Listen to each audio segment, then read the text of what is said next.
கிறிஸ்துவுக்குள் பிரியமானவர்களே, கர்த்தராகிய இயேசு கிறிஸ்து நாமத்தில் உங்களுக்கு வாழ்த்தல் தெரிவித்துக் கொள்கிறேன். இந்த புதிய நாளிலும் அப்பா உங்களை புதிய நன்மையினாலும் கிருபைகளினாலும் உங்கள் ஒவ்வொருவரையும் ஆசீர்வதிப்பாராக. இன்னைக்கு அப்பா உங்களோடு கூட இடைப்பட்டு பேச போகிற வார்த்தை சங்கீதம் 2ஆம் அதிகாரம் 12ஆம் வசனம். Psalms 2nd chapter verse 12. அவரை அண்டிக் கொள்ளுகிற யாவரும் பாக்கியவான்கள். அப்பாவை அண்டிக் கொள்ளுகிற யாவரும் பாக்கியவான்கள். அண்டிக் கொள்ளுகிற என்ன? சார்ந்து கொள்வது, அவரையே நம்பி இருப்பது, அவரையே நெருங்கி இருப்பது. இன்னொரு காரியம் சொல்லணும்னா, அப்பா மேல பாசமா இருப்பது. அந்த பாசம் அன்பின் நிமித்தம் அவரை விட்டு பிரியாமல் இருப்பது. இப்படி அவரை அண்டிக் கொள்ளுகிற நீங்கள் தான் யாரு? பாக்கியவான்கள். நீங்க நினைக்கலாம், நான் எங்க பிரதர் அவரை நெருங்கி இருக்கேன், சார்ந்து இருக்கேன்னு நினைக்கிறீங்களா? அவரை நெருங்கி சார்ந்து அவர் மேல் அன்பு பாசம் வைத்ததுனால தான் இன்னைக்கு அப்பாவோட வார்த்தையை நீங்க கேட்டுக்கொண்டு இருக்கீங்க. உங்களை பார்த்து தான் அப்பா சொல்றாங்க, நீங்க பாக்கியவான்கள். இன்னைக்கு கேட்டுக்கொண்டு இருக்கிற நீங்கள் தான் பாக்கியவான்கள். இங்க இந்த அதிகாரத்துல தாவீது சொல்லுகிறார், அவரை அண்டிக் கொள்ளுகிற யாவரும் பாக்கியவான்கள். எந்த சிச்சுவேஷன்ல அவர் அதை சொன்னார் தெரியுமா? அப்சலோம் அவரை கொல்லுவதற்கு வழி தேடி கொண்டிருக்கிறான்.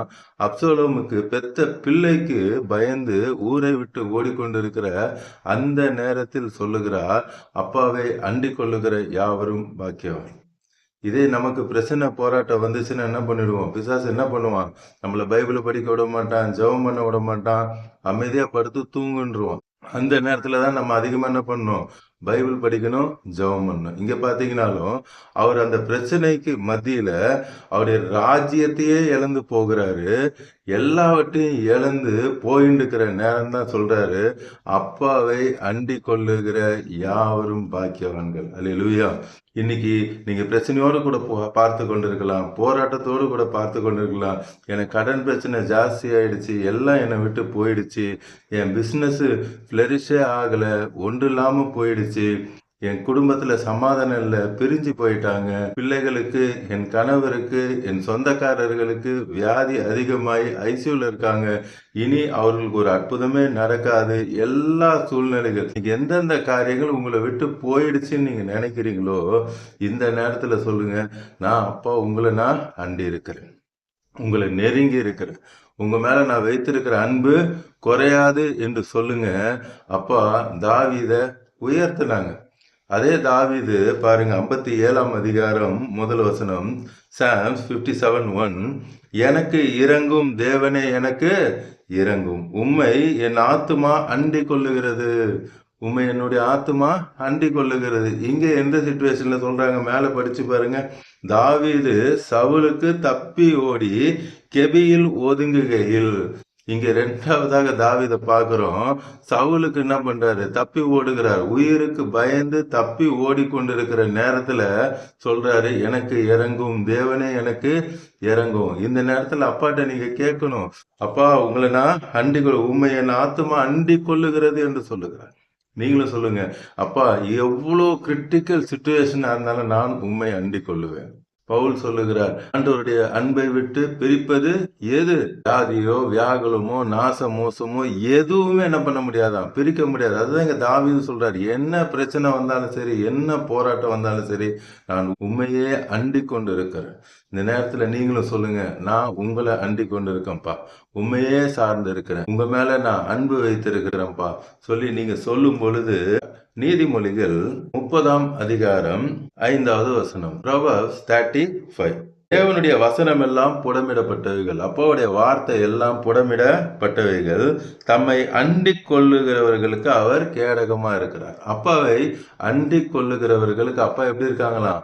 கேடகமா இருக்கிறார். அவரே உங்களுக்கு துணையா இருக்கிறார். யாரும் உங்களை ஒண்ணுமே செய்யவே முடியாது. இன்னைக்கு நீங்க தீர்மானம் எடுத்தீங்கல்ல, என்ன சிச்சுவேஷனா இருந்தாலும் அப்பா நான் உங்களையே அண்டி கொண்டு இருப்பேன்னு தீர்மானம் பண்ணீங்கல்ல, அப்பா உங்களுக்கு கேடகமாக இருப்பார். நீங்க யாத்திராகமம் 10ஆம் அதிகாரத்துல 22, 23 வசனங்கள்லாம் படிச்சு பார்த்தீங்கன்னா தெரியும். Exodus 10th chapter verse 22 and 23. 22ஆம் வசனத்துல, எகிப்து தேசம் எங்கும் 3 நாள் மட்டும் காரிருள் உண்டாயிற்று. அந்த 3 நாளும் இஸ்ரவேல் புத்திரர் யாவருக்கும் எனில் அவர்கள் வாசஸ்தலங்களிலே, அவங்க கோசன்ல இருந்தாங்க, அந்த வாசஸ்தலங்களிலே வெளிச்சம் இருந்தது.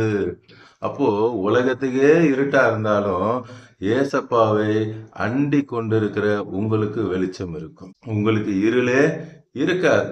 அப்பா எல்லா இருளையும் விலக்கி போடுவாங்க. இன்னைக்கு எந்தெந்த இருள் என்னென்ன பிரச்சனைகள் உங்களை சூழ்ந்து இருக்கிறதோ, உலகத்தானுக்கு சூழ்ந்து இருக்கலாம், உங்க பிசினஸ சூழ்ந்து இருக்கணும்னு அவசியம் இல்லை. உங்க பிசினஸை ஆசீர்வதிப்பதே அப்பாவுக்கு பிரியம். நீங்க என்ன வேலை செய்தாலும் அந்த வேலையில உங்களை அப்பா உயர்த்தி வைப்பதே அப்பாவுக்கு பிரியம்.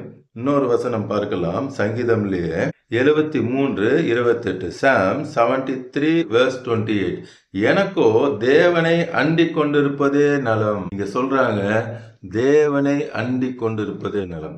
இன்னைக்கு அப்பா உங்களை பார்த்து நேரடியா பேசுறாங்க. உங்களுக்கு இருக்கிற பிரச்சனை வெளியில சொல்ல முடியல, அவ்வளோ வேதனையோட துக்கத்தோட பார்த்து கொண்டு இருக்கீங்க. உங்க சரீரத்துல இருக்க பலவீனம் வெளியில யார்கிட்ட சொன்னாலும் அவங்களுக்கு புரியல. உங்களுக்கு அவ்வளோ வேதனையோடு கூட இருக்கிறீங்க. இன்னைக்கு அப்பா சொல்றாங்க, அப்பாவை அண்டிக் கொள்ளுங்க, சார்ந்து கொள்ளுங்க, அவரையே நம்பி கொண்டிருங்க, உங்களுக்கு அற்புதம் நடக்கும். நான் உமது கிரியைகளை எல்லாம் சொல்லி வரும்படி கர்த்தராகிய ஆண்டவர் மேல் என் நம்பிக்கையை வைத்திருக்கிறேன். அப்பா மேல என்ன வச்சிருக்காங்க? விசுவாசத்தை வைத்திருக்கிறேன். இன்னைக்கு உங்களுக்கு அந்த விசுவாசம் வேணும். அப்பா மேல உங்களுக்கு விசுவாசம் வேணும். அப்பா எனக்கு அற்புதம் செய்வாங்க என்று சொல்லி உங்களுக்கு அந்த விசுவாசம் வேண்டும். அப்பா உங்களுக்கு அற்புதம் செஞ்சிட்டாங்க. இப்போ பார்த்து கொண்டிருக்கிற இந்த நொடியே ஏசப்பா உங்களுக்கு அற்புதம் செஞ்சிட்டாங்க. முன்னாடி அந்த வசனத்தை திருப்பி பாருங்க. நான் உமது கிரியைகளை எல்லாம் சொல்லி வரும்படி அப்பா உங்களுக்கு செய்த அற்புதத்தை அநேகருக்கு சொல்ல போறீங்க. அப்பா எனக்கு அற்புதம் செஞ்சிட்டாங்கன்னு சொல்லி அநேகருக்கு சொல்ல போறீங்க. இன்னைக்கு எந்த சிச்சுவேஷன் உங்களுக்கு டெட்லைனா இருக்கோ அதுல இப்போ ஏசப்பா அற்புதம் செஞ்சு கொண்டு இருக்காங்க.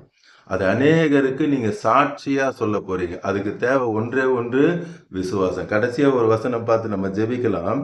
சங்கீதம் 33:12 சாம்ஸ் 33:12 கர்த்தரை தங்களுக்கு தெய்வமாக கொண்ட ஜாதியும் அவர் தமக்கு சுதந்திரமாக கொண்ட ஜனமும் பாக்கியம் உள்ளது. காலை நேரத்துல அப்பா சொல்றாங்க, கர்த்தரை தங்களுக்கு தெய்வமாக கொண்ட ஜாதி. ஜாதின்னா ஏற்கனவே சொல்லியிருக்க அந்த ஜாதி எங்க சொல்ல நேஷன். ஏசப்பா தான் என்னுடைய கடவுள் என்று சொல்லி நம்பி இருக்கிற எல்லாரையும், விசுவாசிக்கிற எல்லாரையும் அவர் தமக்கு சுதந்திரமாக தெரிந்து கொண்ட ஜனம். அவர் உங்களை தெரிந்து கொண்டிருக்கிறார். அப்பா உங்களை தெரிந்து கொண்டிருக்காங்க.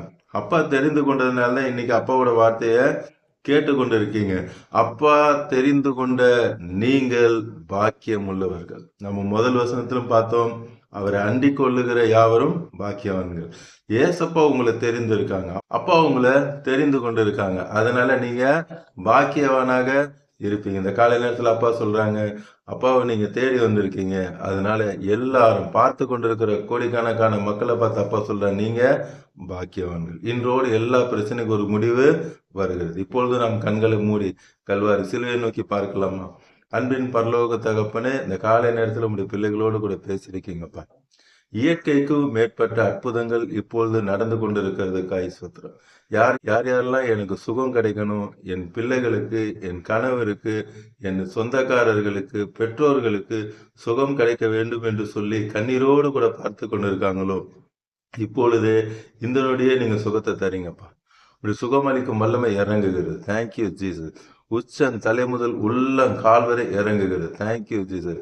கர்த்தரை நம்பி இருக்கிறீங்க. அப்பா மேல விசுவாசத்தோடு இருக்கிற உங்களுக்கு இப்பொழுது அப்பா அற்புதத்தை செய்து கொண்டு இருக்காங்க. இந்த நொடியே அப்பா உங்களுக்கு அற்புதத்தை செய்து கொண்டு இருக்காங்க. உங்க கால் வலி, முதுகு வலி, குழந்தை பிறக்கும் பொழுது சிசேரியனுக்காக முதுகு எலும்புல போட்ட அந்த இன்ஜெக்ஷன் நிமித்தம் உங்களுக்கு அந்த முதுகு வலி, உங்களால ஒரு குடத்தை கூட தூக்க முடியாது, நடக்கும்போது வலி, இப்படி அதே போல இந்த முடக்குவாத வியாதி, இப்படி யாரெல்லாம் அந்த பலவீனத்தோடு கூட இருக்கிறீங்களோ இப்பொழுது ஏசப்பாவுடைய தழும்புள்ள கரம் உங்களை தொட்டு கொண்டு இருக்கிறார். அதே போல உங்களுக்கு என்ன பலவீனமா இருந்தாலும் சரி, அந்த இடத்துல இப்பொழுது உங்க கரத்தை வைத்துக் கொள்ளுங்க. இந்த நொடியே ஏசப்பாவுடைய சுகமளிக்கும் வல்லமை இறங்கி கொண்டிருக்கு. பெற்றுக்கொள்ளுங்க தெய்வீக சுகம். இந்த நொடியே அப்பா சுகத்தை தந்து கொண்டிருக்கிறார். நன்றி தகப்பனே, நீ சுகத்தை கொடுத்து கொண்டிருக்கிறதுக்காக நன்றி.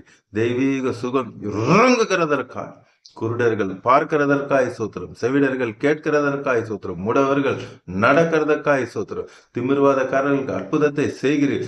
எல்லோருக்கும் பார்த்து கொண்டிருக்கிற கோடிக்கணக்கான மக்களுக்கு இப்பொழுது நீர் அற்புதத்தை செய்கிறீரப்பா. அவங்க பிசினஸை பிளரிஷ் பண்ணுகிறதுக்காய் சோத்திரம், கடன் பிரச்சனையை மாற்றி போடுகிறேன். அவர்களுக்கு என்ன தேவையோடு இப்பொழுது பார்த்து கொண்டிருக்கிறாங்களோ அந்த எல்லா தேவைகளையும் இப்பொழுதே உம்முடைய மகிமையின் ஐஸ்வர்யத்திலிருந்து சந்திக்கிறதுக்காக பிள்ளைகளுக்கு ஞானத்தை கொடுத்து சென்டம் எடுக்க கிருபை செய்கிறதுக்காக நன்றி அப்பா. அதே போல காலேஜில் சேர்க்கணும் என்று சொல்லி இப்பொழுதே அவங்க பிரயாசப்படுறாங்க, அதுக்கு பண தேவை இல்லையே என்று சொல்லி வேதனையோடு பார்க்குறாங்கப்பா. அதுக்கு அவங்களுக்கு தேவையான பண தேவைகளை பிலிப்பியர் 4:19 உம்முடைய மகிமை ஐஸ்வர்யத்தில் நீரே சந்தியும். அவளுக்கு தேவையான பண தேவைகள் கொடுத்து ஆசீர்வதிக்கிறதுக்காய் சொல்றேன்.